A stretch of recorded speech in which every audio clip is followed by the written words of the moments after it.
अत ध्यानं प्रवक्ष्यामि शृणु सर्वाङ्गसुन्दरी। यत्कृतं देवदेवेन ध्यानं हनुमतः प्रियम्। पञ्चवक्त्रं महाभीमं त्रिपञ्चनयनैर्युतं बाहुभिर्दशभिर्युक्तं सर्वकामार्थसिद्धिदम्। पूर्वं तु वानरं वक्त्रं कोटिसूर्यसमप्रभं दंष्ट्राकरालवदनं भ्रुकुटीकुटिलेक्षणम्। अस्यैव दक्षिणं वक्त्रं नारसिंहं महाद्भुतम् अत्युग्रतेजवपुषं भीषणं भयनाशनम्।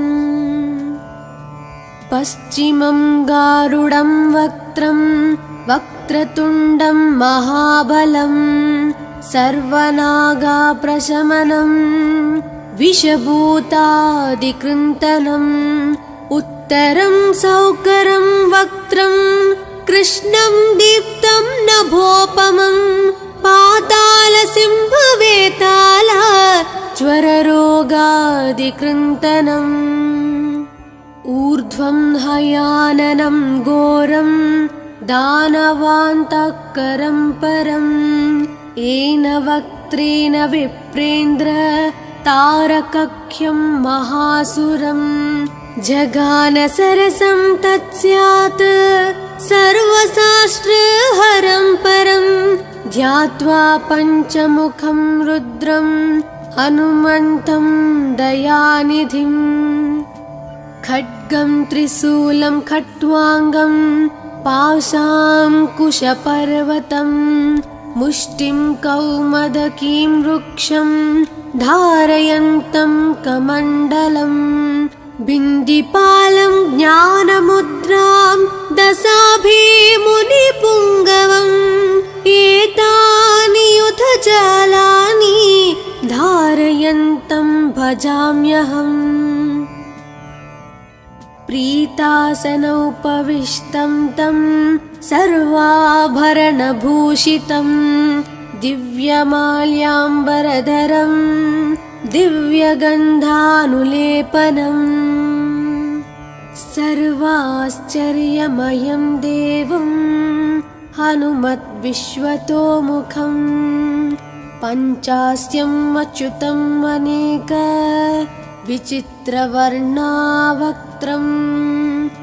शशाङ्कशिखरं कपिराजवर्यं पीताम्बरादिमुकुटैरूपशोभिताङ्गम्। पिङ्गाक्षम् आद्यम् अनिशं मनसा स्मरामि। मर्कटीशं महोत्साहं सर्वाश्रुहरं परं शत्रुसंहारमां रक्ष श्रीमन्नापडनुद्धर। ॐ हरिमरकटमरकटमन्त्रमिदं परिलिख्यति लिख्यति वामतले। यदि नश्यति नश्यति शत्रुकलां यदि मुञ्चति मुञ्चति वामलता। इदं कवचं पठित्वात् महाकवच पठे नरः एकवारं जपे स्तोत्रं सर्वशत्रुनिवारणम्। द्विवारं तु पठे नित्यं पुत्रपौत्रप्रवर्धनम्। त्रिवारं च पठे नित्यं सर्वसमाप्तकरं शुभम्। चतुर्वारं पठे नित्यं सर्वरोगनिवारणम्। पञ्चवारं पठे नित्यं सर्वलोकवशङ्करम्। षड्वारं च पठे नित्यं सर्वदेवावशङ्करम्। सप्तवारं पठे नित्यं सर्वसौभाग्यदायकम्। अष्टवारं पठे नित्यं मिष्टकामार्थसिद्धिदम्। नववारं पठे नित्यं राजभोगमवाप्नुयात्। दशवारं पठे नित्यं त्रैलोक्यज्ञानदर्शनं। रुद्रावृत्तिं पठे नित्यं सर्वसिद्धिर्भवेर्ध्रुवम्। कवचस्मतरणेनैव महाबलमवाप्नुयात्। सुदर्शनसंहितायां श्रीरामचन्द्रसीताप्रोक्तं श्रीपञ्चमुखहनुमत्कवचं सम्पूर्णम्।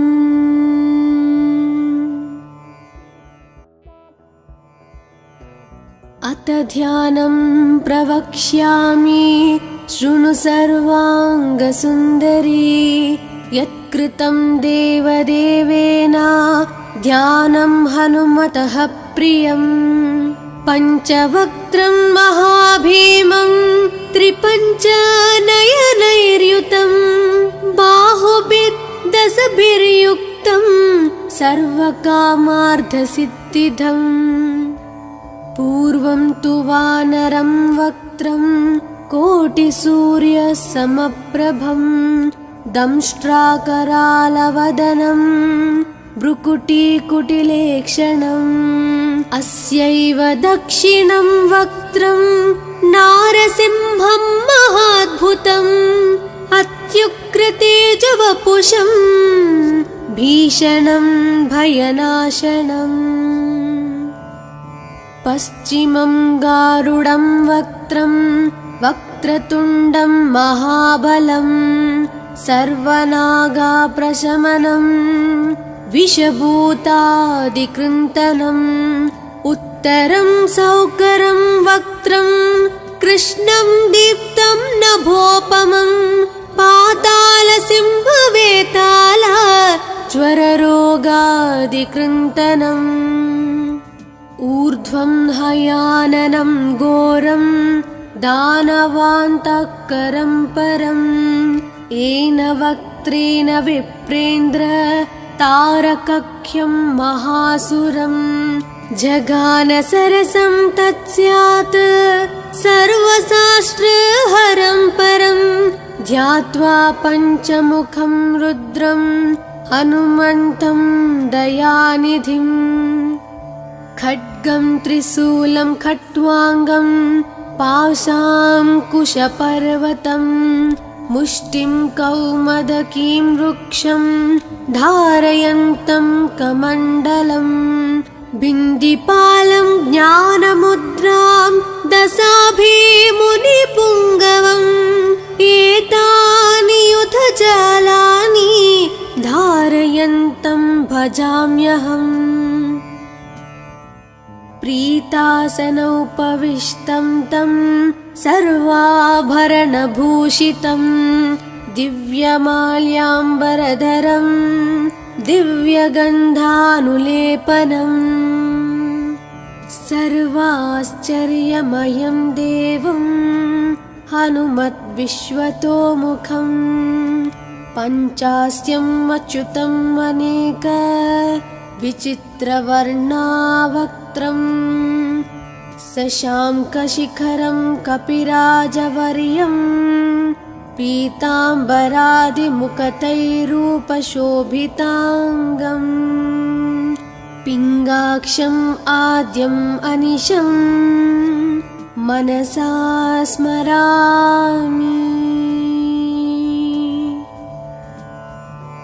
मर्कतीशं महोत्साहं सर्वाश्रुहरं परं शत्रुसंहारमां रक्ष श्रीमन्नापडनुद्धर। ॐ हरिमरकटमरकटमन्त्रमिदं परिलिख्यति लिख्यति वामतले यदि नश्यति नश्यति शत्रुकलां यदि मुञ्चति मुञ्चति वामलता। इदं कवचं पठित्वात् महाकवच पठे नरः एकवारं जपे स्तोत्रं सर्वशत्रुनिवारणं। द्विवारं तु पठे नित्यं पुत्रपौत्रा प्रवर्धनं त्रिवारं च पठे नित्यं सर्वसमप्तकरं शुभम् चतुर्वारं पठे नित्यं सर्वरोगानिवारणं पञ्चवारं पठे नित्यं सर्वलोकवशङ्करं षड्वारं च पठे नित्यं सर्वदेवावशङ्करं सप्तवारं पठे नित्यं सर्वसौभाग्यदायकम् अष्टवारं पठे नित्यं मिष्टकामार्थसिद्धिदं नववारं पठे नित्यं राजभोगमवाप्नुयात् दशवारं पठे नित्यं त्रैलोक्यज्ञानदर्शनं रुद्रावृत्तिं पठे नित्यं सर्वसिद्धिर्भवेर्ध्रुवम् कवचस्मतरणेनैव महाबलमवाप्नुयात् सुदर्शनसंहितायां श्रीरामचन्द्रसीताप्रोक्तं श्रीपञ्चमुखहनुमत्कवचं सम्पूर्णम्।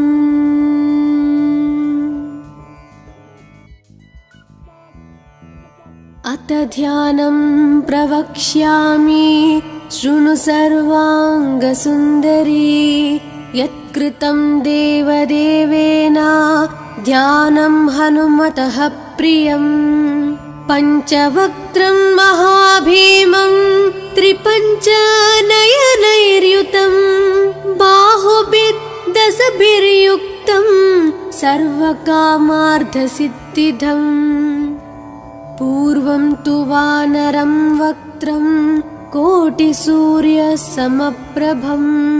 दंष्ट्राकरालवदनं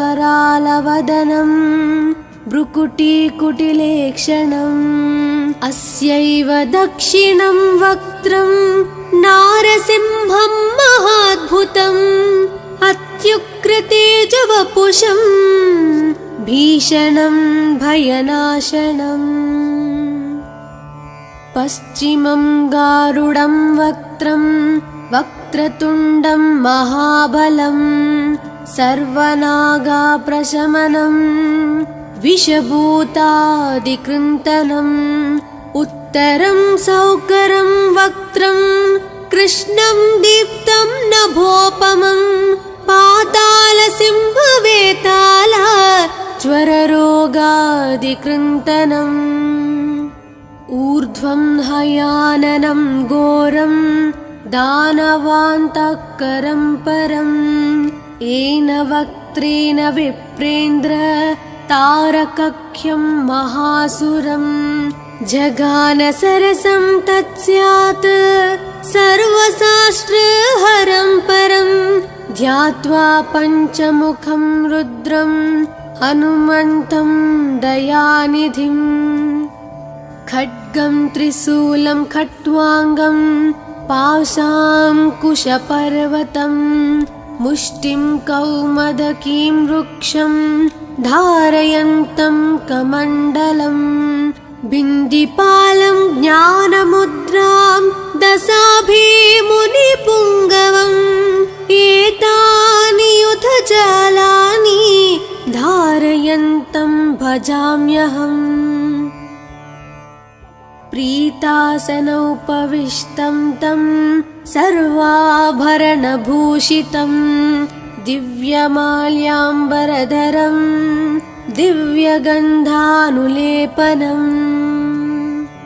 सर्वाश्चर्यमयं देवं हनुमद्विश्वतोमुखं पञ्चास्यम् अच्युतम् अनेक विचित्रवर्णावक्त्रं शशाङ्कशिखरं कपिराजवर्यं पीताम्बरादिमुखतैरूपशोभिताङ्गम् पिङ्गाक्षम् आद्यम् अनिशम् मनसा स्मरामि। मर्कटीशं महोत्साहं सर्वाश्रुहरं परं शत्रुसंहार मां रक्ष श्रीमन्नापडनुद्धर। ॐ हरिमरकटमरकटमन्त्रमिदं परिलिख्यति लिख्यति वामतले यदि नश्यति नश्यति शत्रुकलां यदि मुञ्चति मुञ्चति वामलता।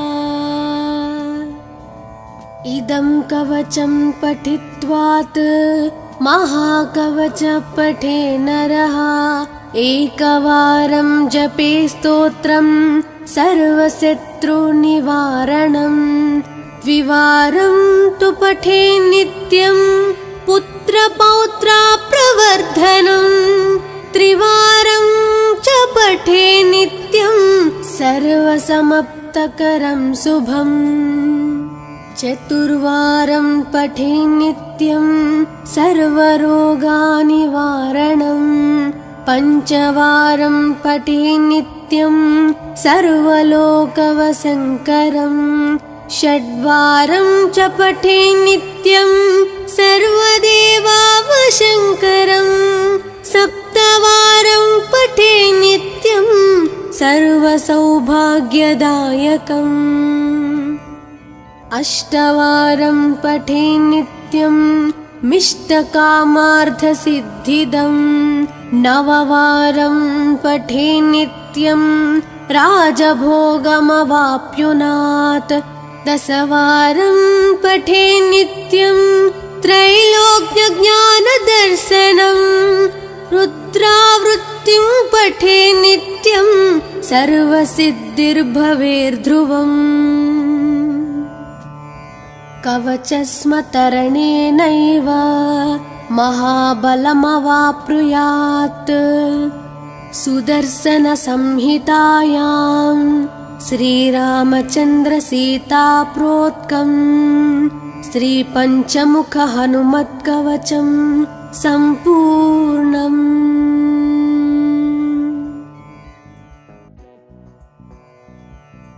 अथ ध्यानं प्रवक्ष्यामि शृणु सर्वाङ्गसुन्दरी। यत्कृतं देवदेवेन ध्यानं हनुमतः प्रियं। पञ्चवक्त्रं महाभीमं त्रिपञ्चनयनैर्युतं। बाहुभिर्दशभिर्युक्तं सर्वकामार्थसिद्धिदम्। पूर्वं तु वानरं वक्त्रं कोटिसूर्यसमप्रभं।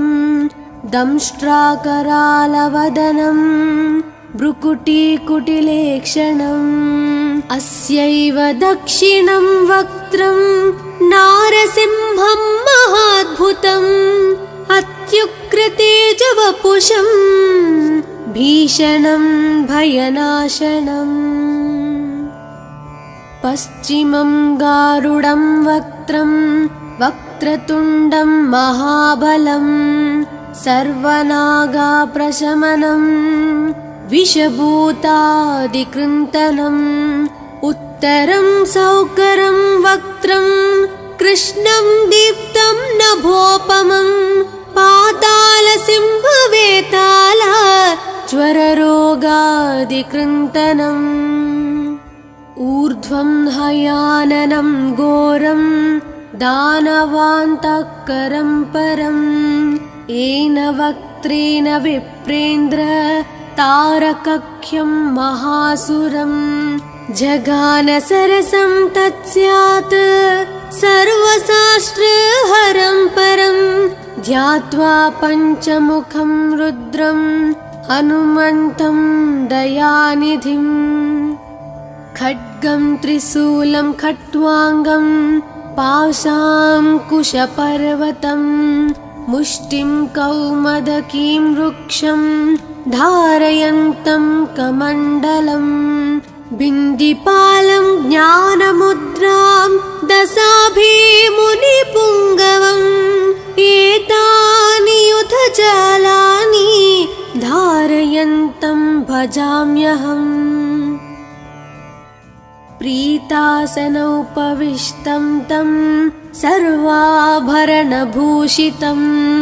दिव्यमाल्याम्बरधरं दिव्यगन्धानुलेपनम् सर्वाश्चर्यमयं देवं हनुमद्विश्वतोमुखं पञ्चास्यम् अच्युतम् अनेक विचित्रवर्णावक्त्रं शशाङ्कशिखरं कपिराजवर्यं पीताम्बरादिमुकुटैरूपशोभिताङ्गम् पिङ्गाक्षम् आद्यम् अनिशं मनसा स्मरामि। मर्कटीशं महोत्साहं सर्वाश्रुहरं परं शत्रुसंहारमां रक्ष श्रीमन्नापडनुद्धर। ॐ हरिमरकटमरकटमन्त्रमिदं परिलिख्यति लिख्यति वामतले यदि नश्यति नश्यति शत्रुकलां यदि मुञ्चति मुञ्चति वामलता। इदं कवचं पठित्वात् महाकवच पठे नरः एकवारं जपे स्तोत्रं सर्वशत्रुनिवारणं द्विवारं तु पठे नित्यं पुत्रपौत्राप्रवर्धनं त्रिवारं च पठे नित्यं सर्वसमाप्तकरं शुभम् चतुर्वारं पठे नित्यं सर्वरोगनिवारणं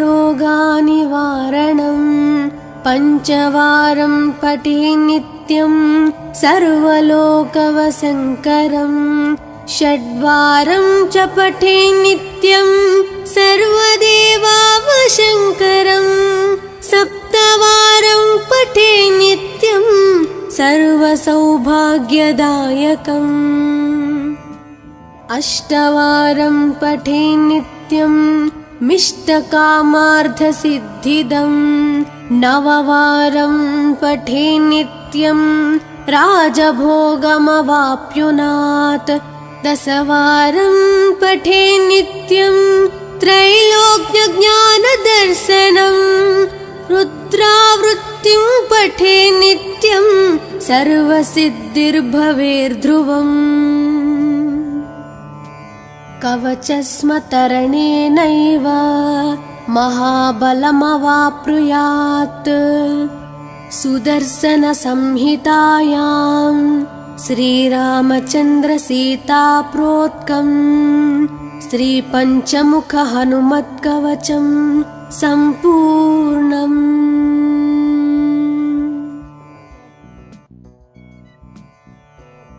अथ ध्यानं प्रवक्ष्यामि शृणु सर्वाङ्गसुन्दरी यत्कृतं देवदेवेन ध्यानं हनुमतः प्रियं पञ्चवक्त्रं महाभीमं त्रिपञ्चनयनैर्युतं बाहुभिर्दशभिर्युक्तं सर्वकामार्थसिद्धिदम् पूर्वं तु वानरं वक्त्रं कोटिसूर्यसमप्रभं दंष्ट्राकरालवदनं भ्रुकुटीकुटिलेक्षणम् अस्यैव दक्षिणं वक्त्रं नारसिंहं महाद्भुतम् अत्युग्रतेजवपुषं भीषणं भयनाशनम् पश्चिमं गारुडं वक्त्रं वक्रतुण्डं महाबलं सर्वनागाप्रशमनं विषभूतादिकृन्तनम् उत्तरं सौकरं वक्त्रं कृष्णं दीप्तं नभोपमं पातालसिंहवेताल ज्वररोगादिकृन्तनम् ऊर्ध्वं हयाननं घोरं दानवान्तःकरं परम् येन वक्त्रेण विप्रेन्द्र तारकख्यं महासुरम् जगान सरसं तत्स्यात् सर्वशास्त्रहरं परम् ध्यात्वा पञ्चमुखं रुद्रम्